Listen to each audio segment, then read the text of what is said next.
இஸ்லாமிய சமூகமும் இறை நெருக்கமும் என்ற தலைப்பில் எங்களின் ஆன்மீக ஆசான் அடையார் அல்ஹுதா அரபிக் கல்லூரியின் முதல்வர் குராசானி பீர் ஜுமா பள்ளிவாசலுடைய தலைமை இமாமும் சிந்தனை போர்வால் மௌலானா மௌலவி சொல் மாமணி டாக்டர் ஹசரத் பெருந்தகை அவர்கள் தங்களுக்கு முன்னால் இப்பொழுது சிறப்புரையாற்றுவார்கள்.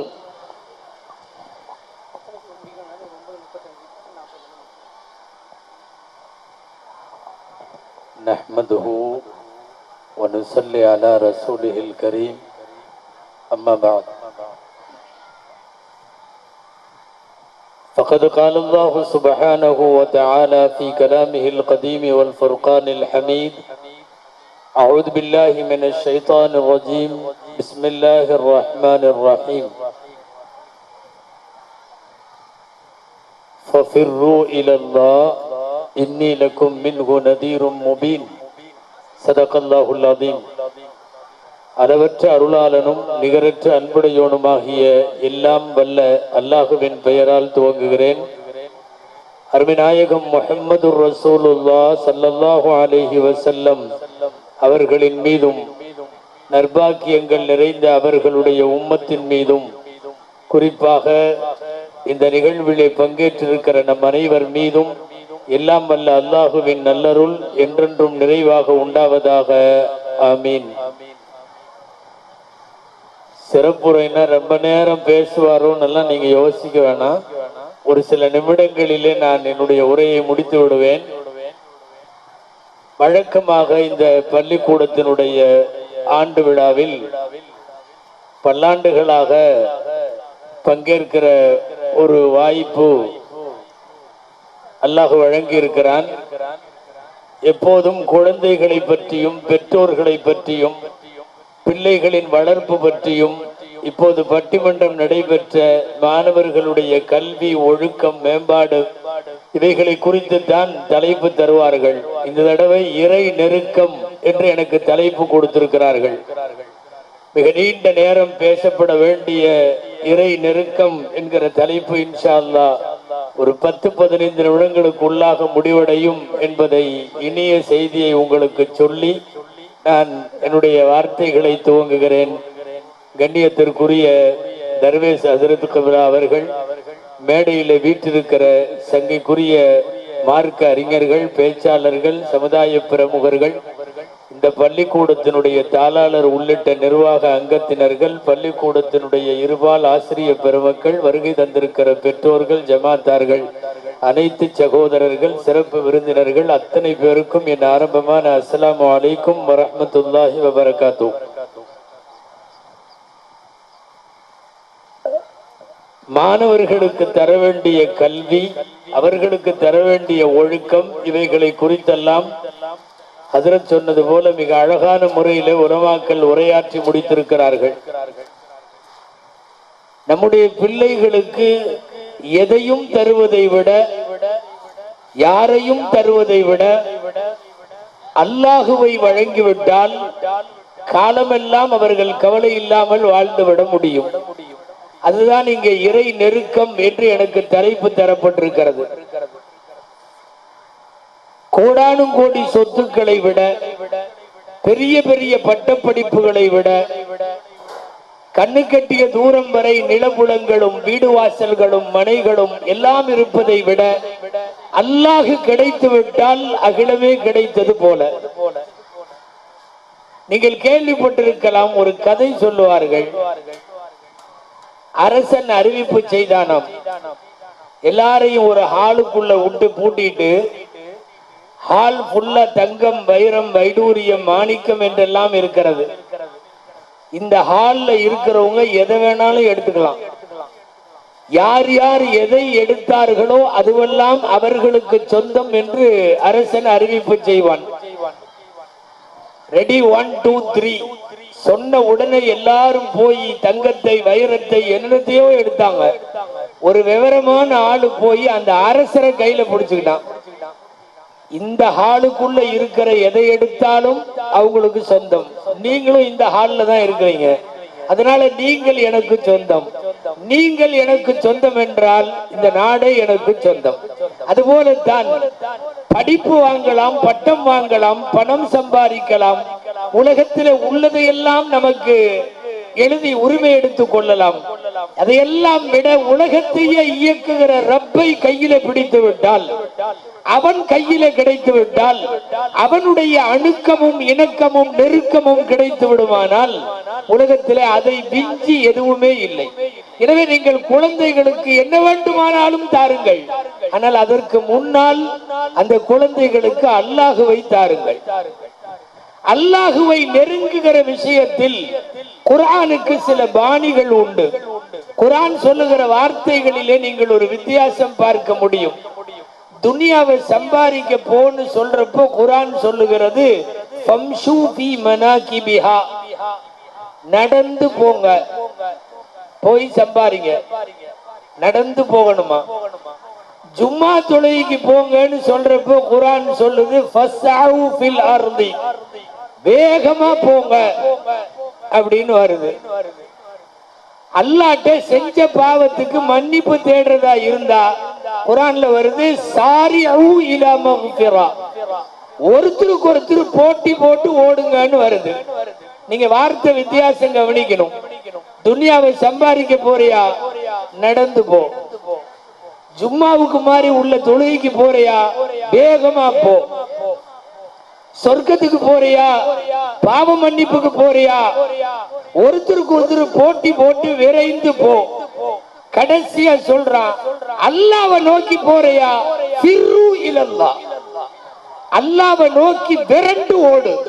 ஃபிர்ரு என்றால் பின்னாலே சிங்கம் துரத்துகிற நேரத்தில் எப்படி ஓடுவோமோ அப்படி ஓட வேண்டும் என்று சொல்லுகிறது. உலகத்தை சம்பாதிக்க நடந்து போகலாம், வேறு சில மார்க்க விஷயங்களுக்கு விரைந்து போகலாம். அல்லாஹ்வினுடைய நெருக்கம் என்று சொன்னால் விரைந்து போக வேண்டும். இந்த உலகத்தில் அல்லாஹ் கிடைத்தால் எல்லாம் கிடைத்தது என்று பொருள். அல்லாஹ் கிடைக்கல, எல்லாம் கிடைச்சும் உன் லைஃப் ஃபெயிலியர் என்று பொருள். அல்லாஹ் கிடைக்க வேண்டும். நிம்மதியான வாழ்க்கை எது என்று கேளுங்கள். சில பேர் சொல்லுவாங்க காசு நல்ல சம்பாரிச்சு லைஃப்ல செட்டில் ஆயிட்டா போதும், நிம்மதியா இருக்கலாம். இது பச்சை பொய். நல்ல பதவி, போஸ்ட், கிரேடு, அதுவும் பச்சை பொய். நல்ல மனைவி கிடைத்து விட்டால் வாழ்க்கையில ஜெயிச்சிடலாம், நிம்மதியா இருக்கலாம். அப்படியெல்லாம் இருக்கிற மாதிரி தெரியல. நிறைய குழந்தைங்க இருந்தா நிம்மதியா இருந்துடலாம், அப்படியும் தெரியல. சில பேருக்கு மனைவிதான் பிரச்சனையே, மனைவிதான் பிரச்சனை. பள்ளிவாசல்லையே படுத்திருந்தாராம் ஒரு ஆளு. அவர்கிட்ட தான் கேட்டிருக்காங்க, அடிக்கடி பள்ளிவாசலுக்கு வர்றீங்களே என்ன விஷயம்? இல்ல நானும் என் மனைவியும் சண்டை போட்டோம்னா எதுக்கு பிரச்சனைன்னு சொல்லி நான் நேர கிளம்பி பள்ளிவாசலுக்கு வந்துடுவேன். அப்படியா? அவரா நினைச்சுக்கிட்டாரு பிரச்சனை முடிஞ்ச உடனே பள்ளிவாசல்ல இருந்து வீட்டுக்கு போயிடுவார் போல தெரியுது. இது ஒரு நல்ல பாணி தான், பிரச்சனை வந்த உடனே பள்ளிவாசலுக்கு வர்றது அப்படின்னு. அடுத்து கேட்டிருக்காரு, எப்போ வந்தீங்கன்னாரு. நான் 3 வருஷம் ஆச்சு. 3 வருஷமா பள்ளிவாசல்ல தான் இருக்காரு. பல பேருக்கு வாழ்க்கையில மனைவி ருசிக்கல, பல பேருக்கு மக்களால் பலன் இல்லை, பதவியால் பலன் இல்லை, காசு பலனால் பலன் இல்லை. உண்மை என்ன தெரியுமா? யார் ரப்பை அடைந்தார்களோ, யாருக்கு அல்லாஹ் வசப்பட்டானோ, யார் அல்லாஹ்விடத்திலே தஞ்சமானார்களோ அவங்க நிம்மதியா இருக்காங்க. பாக்கெட்ல காசு கம்மியா இருக்கலாம், அவருக்கு சொந்த வீடு கூட இல்லாம இருக்கலாம், லைஃப்ல நிம்மதியா இருக்காங்க. காசு இருந்தா நிம்மதிங்கிறது திரும்ப திரும்ப நம்மிடத்தில் சொல்லப்பட்ட, வாழ்க்கையில நிறைய தடவை பேசப்படுகிற பொய். ஆனால் உண்மை என்று நாம் நம்பிக்கொண்டிருக்கிற பொய். லைஃப்ல உங்களுக்கு தெரியும், உலகத்திலேயே பணக்கார நாடு பட்டியல்ல என்ன பட்டியல் தெரியுமா? ஹிட் லிஸ்ட்ல இருக்கிறது ஸ்வீடன் நாடு, கத்தார் நாடு, இதையெல்லாம் சொல்றாங்க. இன்னைக்கு கத்தார், அதே மாதிரி ஸ்வீடன். ஸ்வீடன் பல்லாண்டுகளாக பட்ஜெட் போட்டு காசு மிச்சம் இருக்குமா. நம்ம எல்லாம் பற்றாக்குறை பட்ஜெட் போடுறோம். நம்ம நாட்டுல எல்லாம் எக்கச்சக்கமான காசு. ஒரு சின்ன நாடு இதுவரையும் குறைவே இல்லை பட்ஜெட்டில். பட்ஜெட் போட்ட பிறகு பணம் மீதம் இருக்கும். அப்படிப்பட்ட நாடு. உங்களுக்கு தெரியும், இதற்கு நேர் எதிரான சோமாலியா, போஸ்னியா, ஆப்பிரிக்காவினுடைய கடைகோடி, சாப்பிடுறதுக்கே இல்லாம வயிறு ஒட்டி போய் எலும்பு தெரிகிற, வறுமையோடு போராடுகிற, சுத்தமா காசு இல்லாத ஏழை கண்ட்ரிகள் அதெல்லாம். ஆனா ஒரு நிலவரம் உண்மை என்ன தெரியுமா? உலகத்திலேயே தற்கொலை அதிகமா நடக்கிற நாடு ஸ்வீடன். தற்கொலை அதிகமான, காசுக்கு பஞ்சம் இல்ல, பட்ஜெட்ல பற்றாக்குறை இல்ல. நாளை பிறக்கிற குழந்தை எல்லாம் அடுத்த தலைமுறைக்கு தேவையான அளவுக்கு சொத்து இருக்கிறது. ஆனாலும் வருஷம் தற்கொலையில நம்பர் 1 இடம் அந்த நாடு. ஆனா சோத்துக்கே வழி இல்லாத சோமாலியாவில் தற்கொலை வீதம் உலகத்திலேயே கம்மி. உங்களுக்கு புரிகிறதா? காசு என்பது நிம்மதியை தர முடியாது, பதவி நிம்மதியை தர முடியாது, மனைவி மக்கள் தர முடியாது. இந்த உலகத்தில் நிம்மதி கிடைக்கும் ஒரே இடம் அல்லாஹ் மட்டும்தான். அராபி திக்ரில்லாஹி தத்மஇன்னுல் குலூப், உள்ளங்கள் நிம்மதி பெறுவது அல்லாஹ்வினுடைய நினைவுகளில் மட்டும்தான்.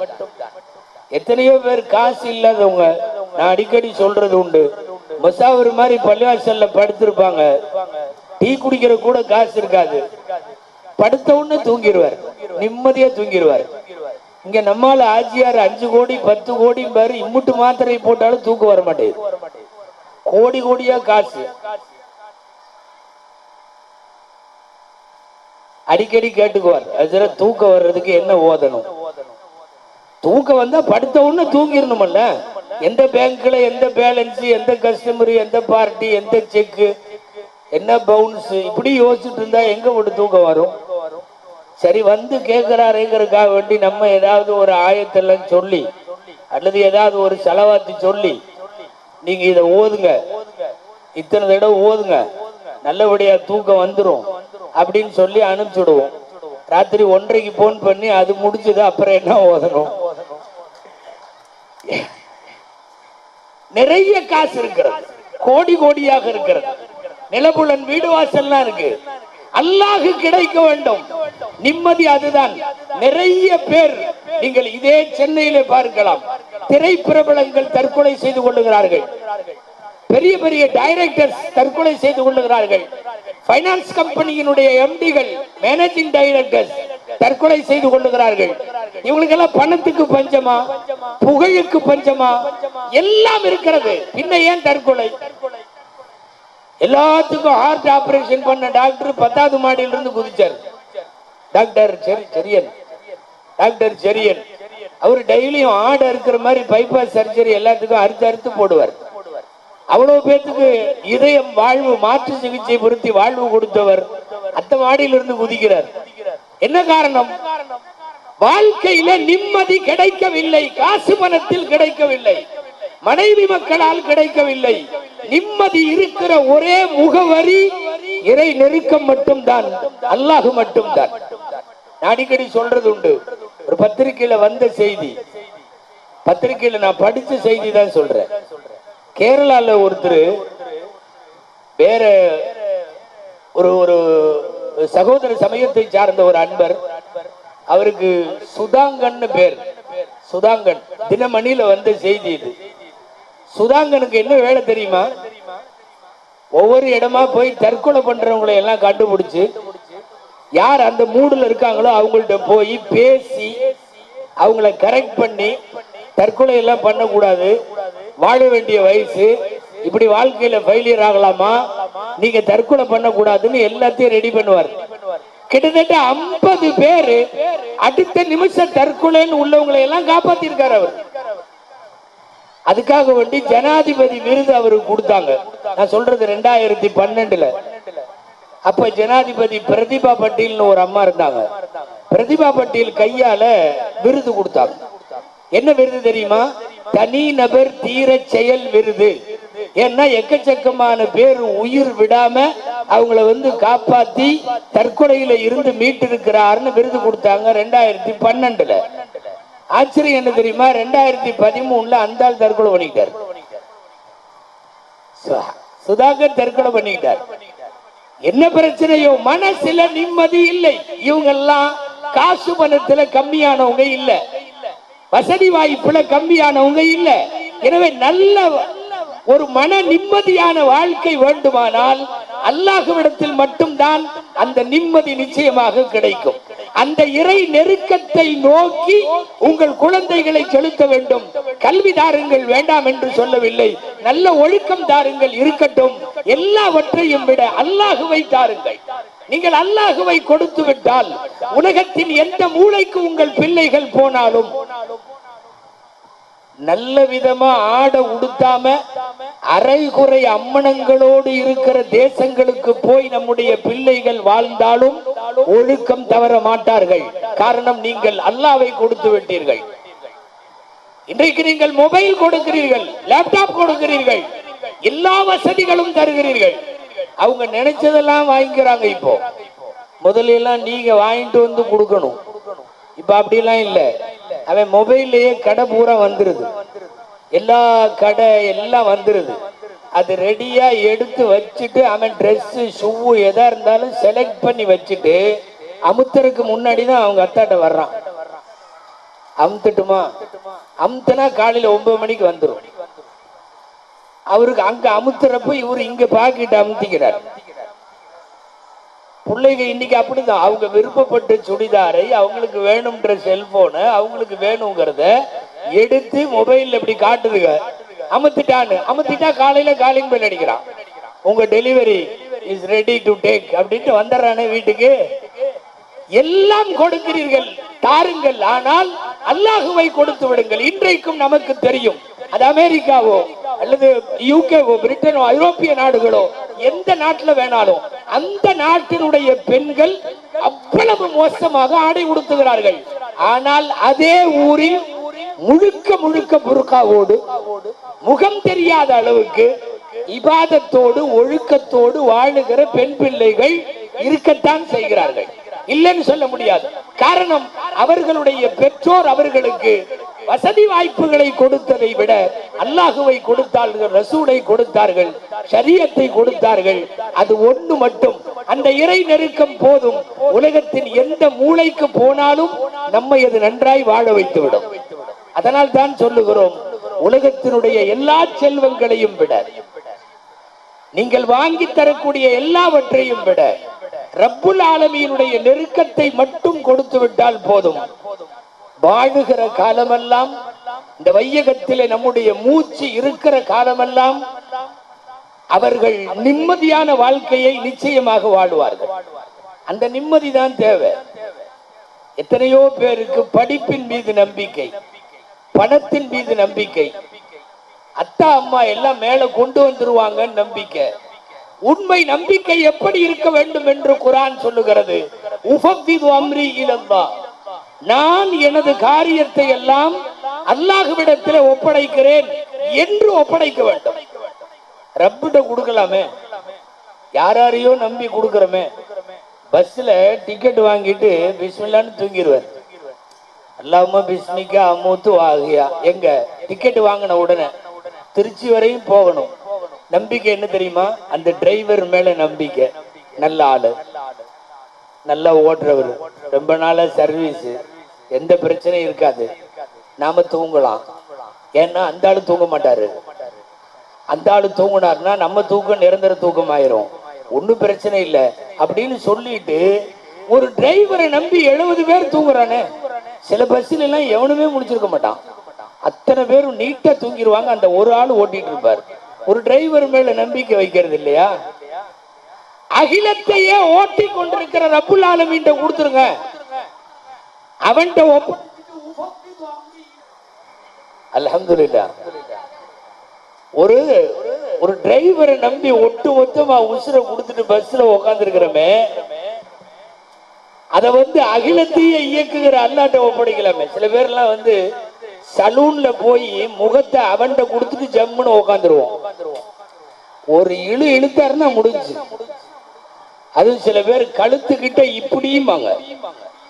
ஆமா, ஓ அந்த நேரம் பார்த்து அவனுக்கு ஏதாவது ஒரு ஜோஷ் ஒரு அமுத்தனா கோழிதான். பிஸ்மில்லாஹி அல்லாஹு அக்பர். அழகா இருக்கிற மீசிய ஒரு பக்கம் இப்படின்ட்டான்னா ஒரு மாசம் வெளியே போக முடியாது. எங்களை மாதிரி உள்ளவங்களுக்கு எல்லாம் தாடியை இழுத்துட்டாருன்னா தொழுக வைக்கவே போக முடியாது. என்ன நம்பிக்கை?